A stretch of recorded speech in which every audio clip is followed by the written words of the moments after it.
ఏం చేస్తున్నావు? నా దేవుడు నన్ను రక్షించకు సమర్థుడు. ఒక రక్షించకపోయినా పర్వాలేదు కానీ నేనైతే నా యేసే ఒక మీద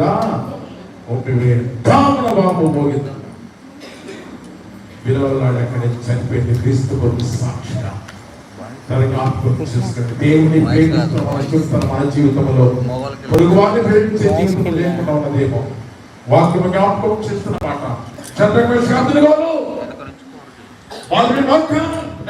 అన్నారు.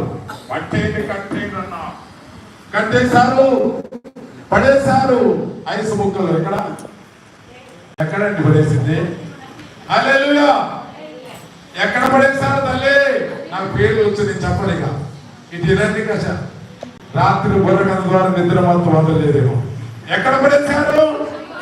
సముద్రంలోన ఆగ్నిగుండంలో వేశారు. ఎంతమందిని కనబడుతున్నారు? ఎంతమంది? ముగ్గురు వేస్తే నలుగురు కనబడుతుండగా రాజు చూస్తారు. అరే మన ముగ్గురు వేస్తే నలుగురు 4 పిలిచారు. వాసన చూస్తారు. ఎక్కడ? మొదట వెంటకల వాసన చూస్తారు. వేడి కొత్తనే కౌలిపోతాయి కాబట్టి వాసన లేవు, వస్త్రాలు. అదే రాజు అంతమంది నాడు 15వ వచనంలో కూడా 15వ వచనం అంటున్నాడు, మిమ్మల్ని రక్షించకు ఎవడున్నాడు మీ దేవుడు అన్న ప్రశ్న. చివరి లైన్ చూద్దాం.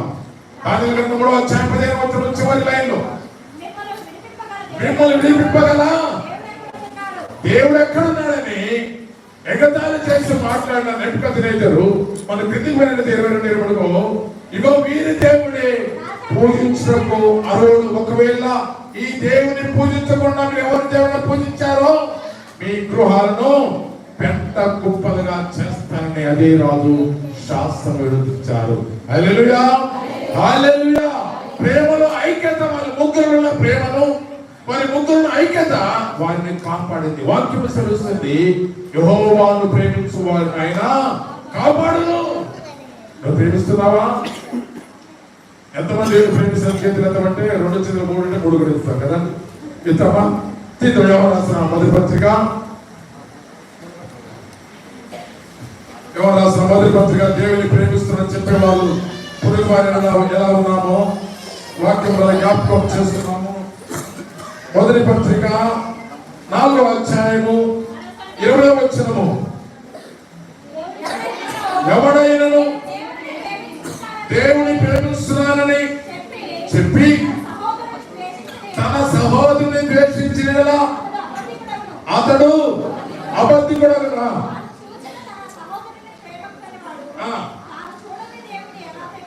ఆలోచన చేయండి. ఎవరంటే వాళ్ళు అబద్ధికులు. ఎక్కడికి పోతారు? అబద్ధికులు అందరూ అమ్మా అగ్ని గంటలో 2 గుండములో. మరి మనం ఎవరిని ప్రేమిస్తున్న? దేవుని ప్రేమిస్తున్న ధైర్యంగా పొరుగు వారిని ఎలా ఉన్నాము? పొరుగు వారిని ఎలా ఉన్నాము? ప్రేమిస్తున్నామా? ద్వేషిస్తున్నామా? ఇంకా ద్వేషిస్తూ ఉన్నట్లయితే ఒక అవకాశం ఇస్తున్నాడు. ఈ జనవరి నూతన సంవత్సరంలో మొదటి మాసంలో చివరి ఆదివారం మనకు అవకాశం ఇస్తున్నాడు. అబద్ధికుడు మాత్రమే కాదండి. అక్కడ 3వ అధ్యాయం మనం చదివినట్లయితే ఆ 14వ వచనంలో మనము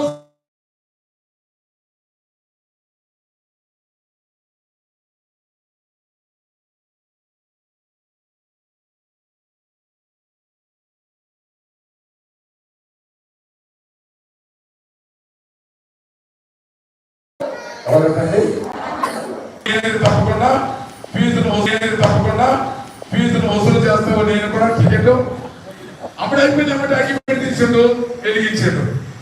అదేంటి అక్కడ బోర్డు చూడు, ఏమైంది?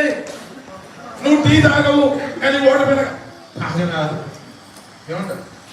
ఈ ఒక్కసారి అదే ఆర్టీసీలో చెబుతున్నారు. ఊరు నైపుడు ఎంత తనకు అనుకూలంగా మలుచుకున్నాడు. బదులు ఆడుతున్నారు.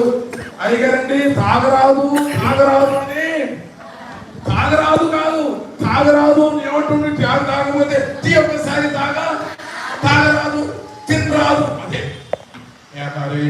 క్యాన్సర్ వస్తుందా, జబ్బు చేస్తుందా చెప్పిన వెళ్ళే వచ్చింది పోయిందిలే. ఇలా ఎందుకు చెప్పుకొస్తున్న వాక్యం చెబుతున్నమాట. తన సహోదరుని ద్వేషించువాడు అబద్ధికుడు, నరహంతకుడు పరలోక రాజ్యములు వచ్చారు. కానీ